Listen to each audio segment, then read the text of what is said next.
নদী তীরে নির্মাণাধীন সেতুর বোর্ড থাকলেও নেই কর্মযজ্ঞ। আশপাশে পড়ে আছে নির্মাণ সামগ্রী।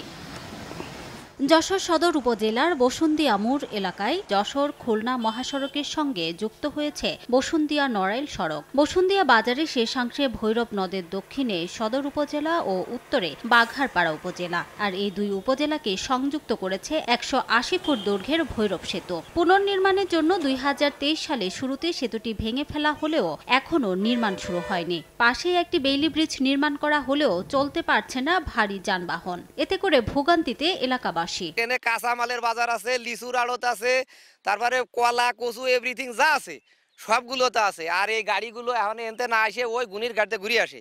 গুনির ঘাট দিয়ে ঘুরে আসার কারণে প্রত্যেক গাড়িতে ৭,০০০ ৮,০০০ করে ডামারেজ যায় আমাকে। এই রোডটা হলে আমরা এখান থেকে ডাইরেক্ট সরাসরি আমরা ঢাকায় চলে যেতে পারতাম অল্প টাইমের ভিতর। ব্রিজ ভাঙার ফলে যে বেইলি ব্রিজটা তৈরি হয়েছে আপনারা দেখতেছেন সাইডে, ওইটার কন্ডিশন আরো খারাপ। এলজিডি বলছে সেতুটির নতুন নকশা মন্ত্রণালয়ে জমা দেওয়া আছে। অনুমোদন হলেই শুরু হবে নির্মাণ কাজ। আমাদের সাপোর্টিং রোড ব্রিজের প্রকল্প পরিচালক বরাবর এই ব্রিজের ডিজাইন সংশোধনের জন্য চিঠি প্রস্তুত করা হয়েছে। সংশোধিত ডিজাইন আসলেই সেই সংশোধিত ডিজাইন মোতাবেক এই ব্রিজের কাজটি সম্পন্ন করা হবে। এলজিইডির তথ্য মতে প্রস্তাবিত ৮১ মিটার দীর্ঘ ভৈরব সেতু নির্মাণে ব্যয় ধরা হয়েছে ১০,৬৪,০০,০০০ টাকার বেশি।